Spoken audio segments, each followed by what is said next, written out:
Hello, everyone. Hello, everyone.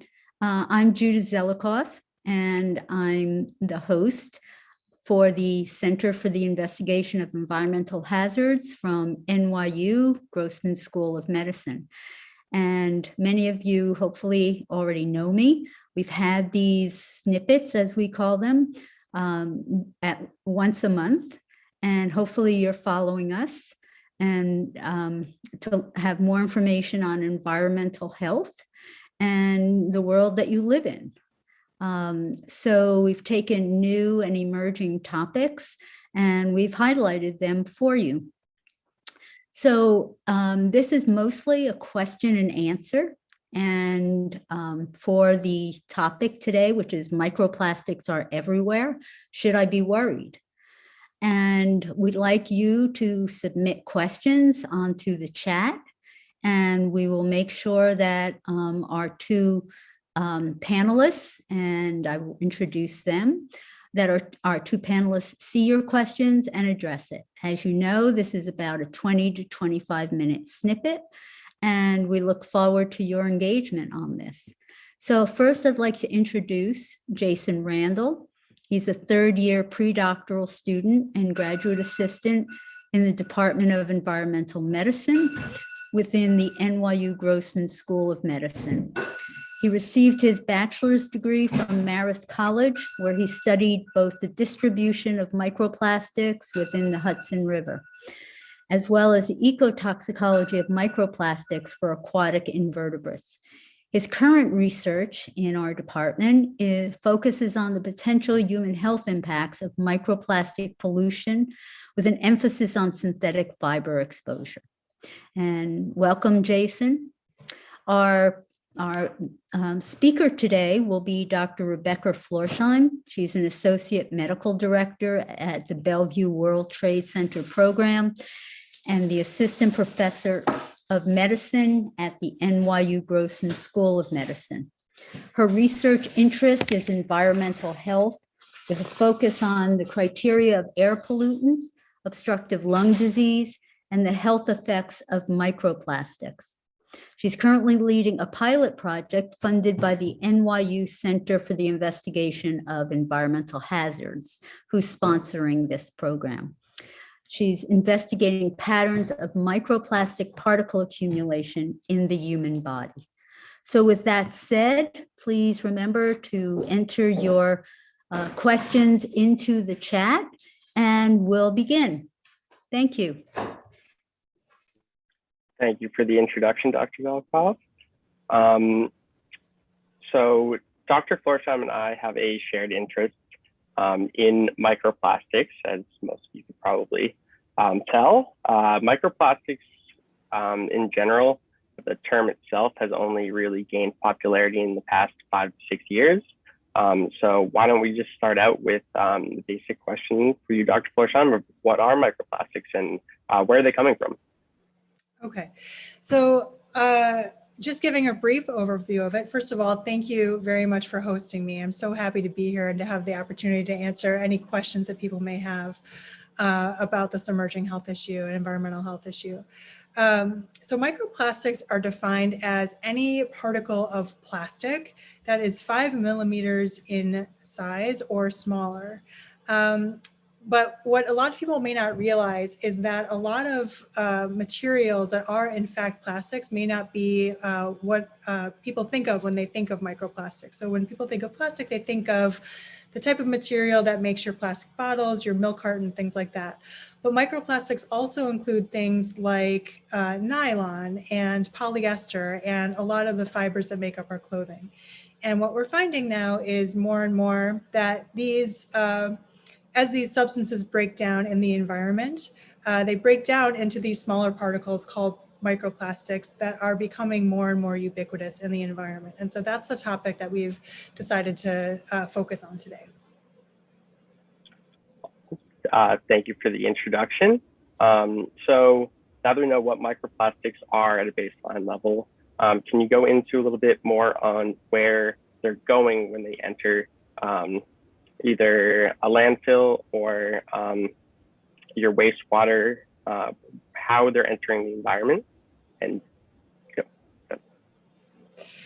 Well, how they're entering the environment depends on the source material. So items like plastic bottles, plastic fibers, things like that, they can enter the waterways by number one through just by being litter. Being tossed into the waterways or inappropriate disposal of waste. But also, there are things like washing machine fluid, where after washing your clothes, a lot of the fibers are getting loose from your clothing and just washing down the drain, and in that way are entering our water stream and causing exposure that way. Similarly, when you run the dryer and you're drying all of your synthetic clothing, a lot of those particles are exuded directly into the air through ventilation and things like that. So in that way, they become an actual part of the ambient air pollution that we're normally exposed to. So it's not just car exhaust and some of the things we classically think of when we're talking about air pollution, but some of these other substances that we're generating through our lifestyle. Yeah, just to add on to that, I think I was blown away by finding out that single items of clothing washed can release between 200,000 to 2 million fibers for some fleece jackets, and that's per wash. Obviously, it contributes to the shrinking of your item, but those plastics are going somewhere as well. Yeah, absolutely. Yep, and then we do have a question in chat. So what are the sources? We just covered that a little bit. How do we come in contact with them? I guess we can go there. There's a few questions in one here. So I guess we can start with how are we coming in contact with these plastics? Okay, yeah. So exposure is a really good topic to explore. And so as we sort of already discussed, microplastics are now sort of an innate part of our air pollution. So there's a lot of, we breathe in a lot of these smaller particles, particularly fibers. A lot of those fibers can fall from the air onto the food that we consume. And so in that way, we end up ingesting or eating or drinking a lot of those fibers. Some of those fibers have actually been recovered from tap water samples and in a number of different types of foods that we consume, like honey, beer, fish, things like that. And so by breaking down in the waterways and by some fish species, just as an example, getting confused and thinking that these smaller particles are actually particles, biologic particles of fish or items that they would normally consume as part of the food chain, those particles actually can accumulate in a lot of wildlife. And as we consume that wildlife, that's another way in which we're exposed to it and increase the number of these particles that we ingest. Yeah, so in the fibers in general, I mean, it's kind of shocking to understand the textile industry now produces a majority of synthetic fibers over natural fibers. And natural fibers break down much quicker on average than these synthetics. And they're so small that they're difficult to measure for us too, to get true exposure rates for each individual person or an average. I was wondering if you could speak to some of the difficulties in microplastic research. Well, definitely the size is part of it. A lot of without getting a little bit, too technical, a lot of the numbers that we're talking about when we talk about the amount of these particles to which we're exposed are actually underestimates, because these particles are so small that for a lot of researchers, it's actually very difficult to measure. So if there's a study that comes out and says, we're exposed to, let's just say 110 particles per hour, you have to remember that they're only able to measure particles up to a certain size. So that number is actually probably much larger than the estimate that you're reading. And if they're that small, can they have an impact? So yes, well, in humans, that's something that we're still trying to find out. But I think in the last few years, what we're really starting to understand is that these particles are not are not particles that necessarily just pass through us. And I think that that's something that we assumed for much of the existence of plastic and the increasing popularity of plastic, that it was something that really didn't interact with us that much. And if we did ingest it, it sort of just passed right through us, and it was sort of what we call benign or harmless. But I think what we're understanding now is that that's not necessarily the case, and that's a shift in the way that we've thought about this issue that's really occurred in the last few years. So what we're starting to understand is that when we are exposed to these types of particles, and we do ingest them either by breathing them in or ingesting them, through our food or our water, we actually can absorb those particles, and those particles can circulate in the body and have a physiologic effect. And so that's really the focus of a lot of the research that's happening now. In animals, which is how a lot of these types of issues are initially studied, we know for a fact that ingestion of small plastic particles can cause them to accumulate in some organs, and that those organs do show some changes. And so that's really the major reason why this is something that's really emerging as a health issue, and it's an increasing popular topic of discussion, and really an increasing popular focus of research. Absolutely. Do you have a question in the chat here? I hear they're in my cleansing products. Should I be worried? With that, speaking to microbeads. So I don't believe that the topical application of microplastic beads is a specific concern for the person that is using them, because those beads are unlikely to aerosolize and become, they won't be absorbed through the skin, and you're unlikely to breathe them in or ingest them. However, those beads do end up in the water supply. And so when we're talking about the risk for everybody and sort of the population of the whole and the ecosystem and things like that, products that contain things like microbeads are just best to avoid, because we're starting to understand that those beads just break down. They don't necessarily go away, and they aren't what's best for the environment or the population as a whole, and in theory could make their way back to you.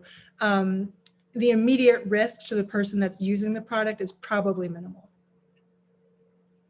Yeah, and just to add on to that, I everything you said there was correct. I would just say that the proportion of microbeads that are out there to things such as fibers, by weight, it's almost negligible if you discuss the beads, especially because most European countries have already banned them.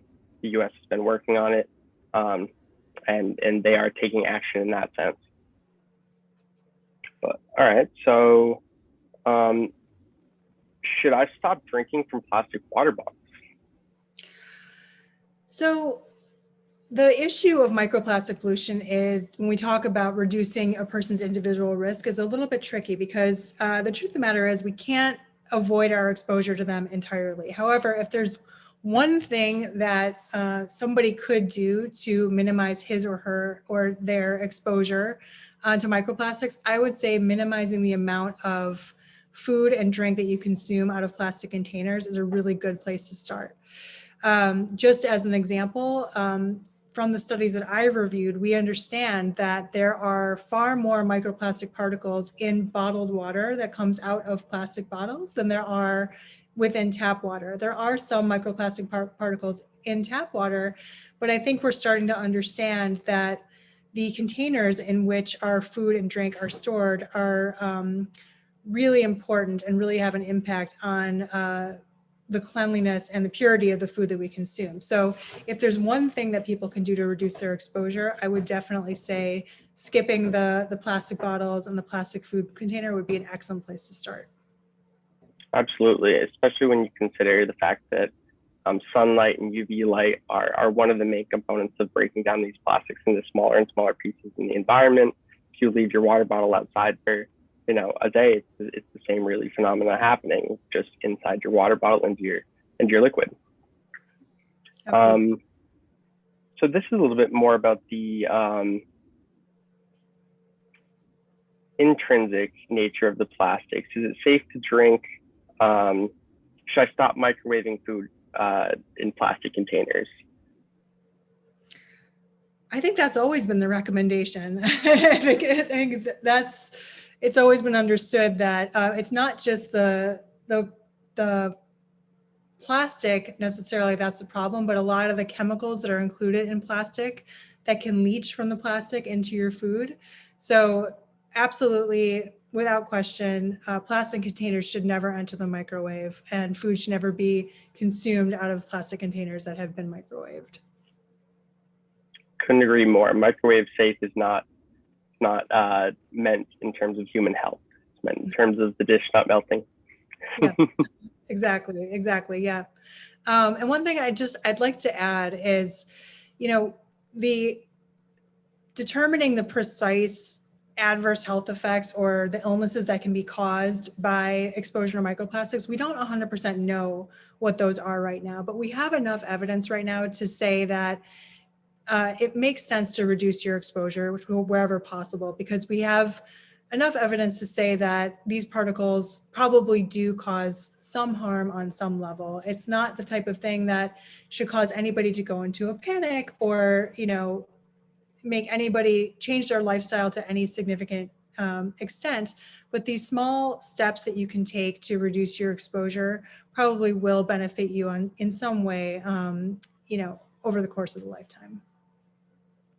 Certainly, and that's the intrinsic side of the actual toxicity of the plastic itself when you microwave it. But when these plastics enter the environment, there's also the potential of environmental chemicals that are already, environmental pollutants that are already in the environment attaching to them. Can you speak on that a little bit? Yeah, I think there's a lot of substances like that where, if you want to just think of it as these microplastics being, relatively porous and sort of acting like sponges where, the particles themselves may cause harm. And we can see in some, scientific studies that just the plastics on their own do cause a reaction. But when they're in the environment and they sort of attract all of these other chemicals to stick onto them, and then we ingest that, you have to worry not only about, the microplastics that are being inhaled or consumed, but also all of the other stuff that we can't always measure that's also attached to it.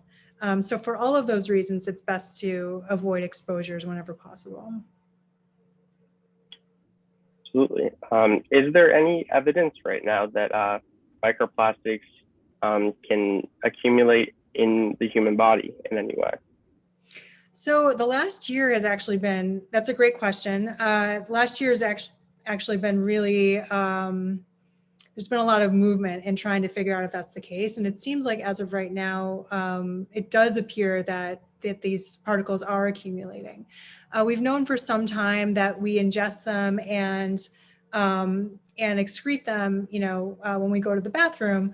But the question was always whether or not we actually absorb those substances and whether or not they circulated to other organs. There was a study that just came out recently that shows that a good portion of the gut actually is absorbing these particles. And we can assume, or at least our best guess is that if these particles are being absorbed by the gut, they probably are circulating in some level in the rest of the body. Although the studies that are being done to validate, that theory are still in process. But there definitely is evidence at this point that these particles do get absorbed and they don't just pass directly through us. Absolutely. I believe the newer studies are saying we consume about a credit card's worth of plastic a month. Isn't that, is it a week or a month? A week. Yep. A credit card's worth of plastic every week. Thousands of particles, tens of thousands of particles actually every year. Unbelievable.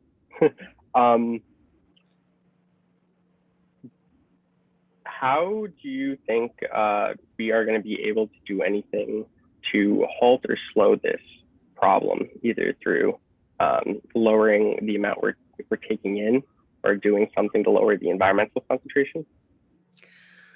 So for better or worse, aside from being conscientious and avoiding consuming food and drink out of plastic containers, there isn't much more that an individual can do to reduce their exposure. And that in some ways can be a little bit of a relief, because otherwise it would just take a tremendous effort and people would have to change their lifestyles tremendously.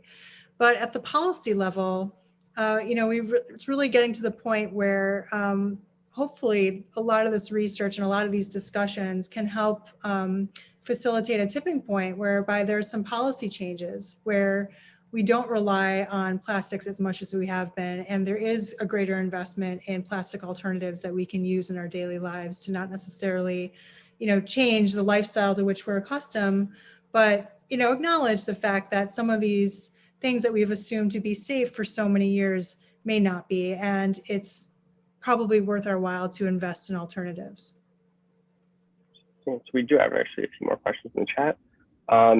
Can they pass from mother to the child? And I don't know. I don't know. Go ahead. So the most recent study that came out looked at placental tissue after birth, and they looked at the fetal side and the maternal side and found microplastics accumulating on both sides, mainly fibers. Mainly fibers. Okay. Yes. And how big are these fibers compared to human hair? Could you see them? So it's hard to say. So human hair is about 1 micrometer thick, I believe. And microplastics are, it's difficult to say their size because they're all different sizes. So again, the definition of a microplastic is something that's 5 millimeters in size or smaller. And that smaller is infinite. So you could be talking about a particle that is 1/1000th of a millimeter or 1 millimeter. And all of the sizes on that spectrum count as a microplastic. So it's hard to say. So by definition, a microplastic particle could be many thousand times larger than the diameter of a human hair, or many thousand times smaller. We don't know. The ones that are smaller, of course, are much more difficult to study because, it takes really advanced equipment. And so there's a lot less information available on those types of substances. But in general, there's just a huge range. So it's difficult to pinpoint it exactly. Yeah, and in terms of fibers too, it's often combinations of some natural and some synthetic in basically a twisted together. So the bunch of them may be much thicker than a single strand or single fiber itself. Okay, next question. How do we reduce the exposure of microplastics in babies from bottles or pacifiers? You need to warm the bottle before giving it to the baby. Would warming the bottle transfer the microplastics to the baby? So there definitely are plastic-free bottles that you can purchase for feeding of children. I can't say for sure whether or not the amount of microplastics would increase if you heat the bottle. Using something that's plastic-free is probably the best option, regardless of whether or not the bottle is heated, to reduce exposure for children. There probably are some microplastics that make their way, from the bottle to the child. So again, any reduction in exposure is what's best to minimize any potential health effects from plastic.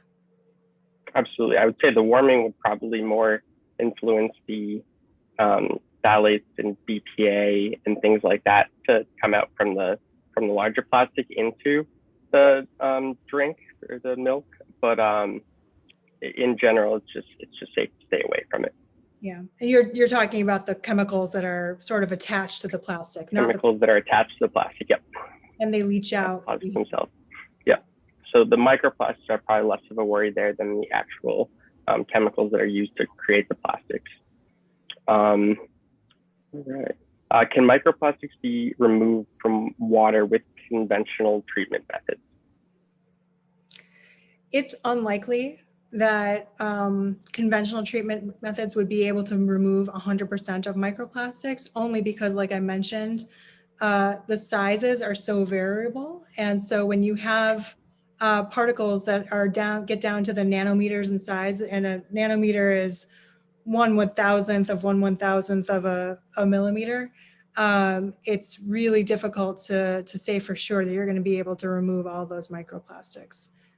You could certainly remove some of the larger fibers and some of the larger ones, and probably a good portion of it. So again, anything that you can do to reduce your exposure is probably wonderful, but we would never be able to say that you can for sure remove 100% using water filtration. I can agree with that. There are new methods, microfiltration and micro screening techniques that are being added to wastewater treatment plants in some cases, but that's really only bringing the efficiency from about 90% removal to about 98. And when we're talking tens of billions, hundreds of billions of fibers a day, that's still a large amount reaching the waterway.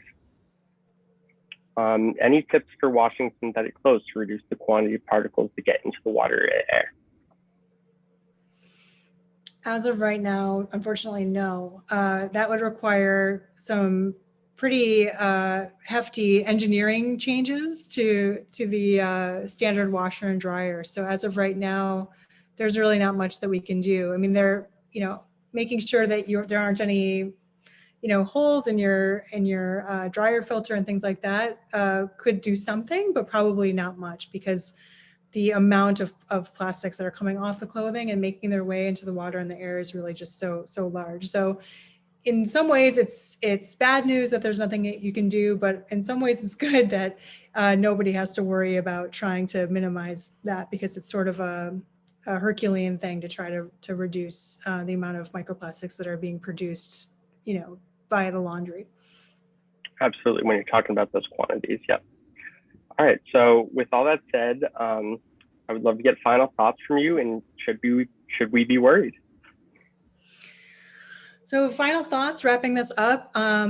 This topic of microplastics is really important. It will have serious implications for the way that we live our lives in the future. In the immediate time frame, I don't think that anybody needs to be overly alarmed about the presence of microplastics in the air or the water, but it makes sense to take simple steps in your daily life to reduce your exposure.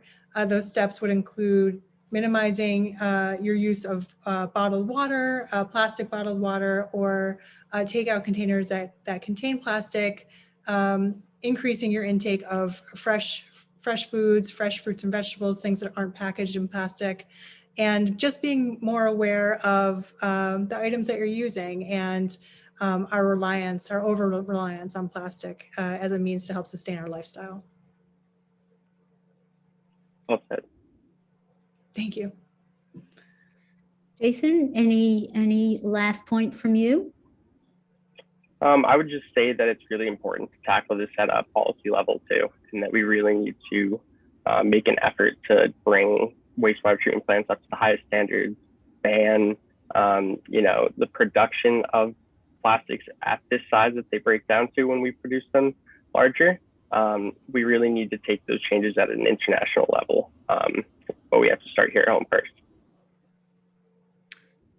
Okay, so I thank you both, Dr. Florsheim and Jason Randall, for participating on this. And as I said, the YouTube Live will be in place for a very long time until we take it down. So if you enjoyed, and if you'd like to tell your friends about it or colleagues, please go to the YouTube link and it will still be there. And hope that you've learned something that maybe you didn't know before. And thank you very much for joining us. And we hope to see you on our next event. And keep an eye out for when that will come out and what that will be on. Thank you very much. Bye. Thank you.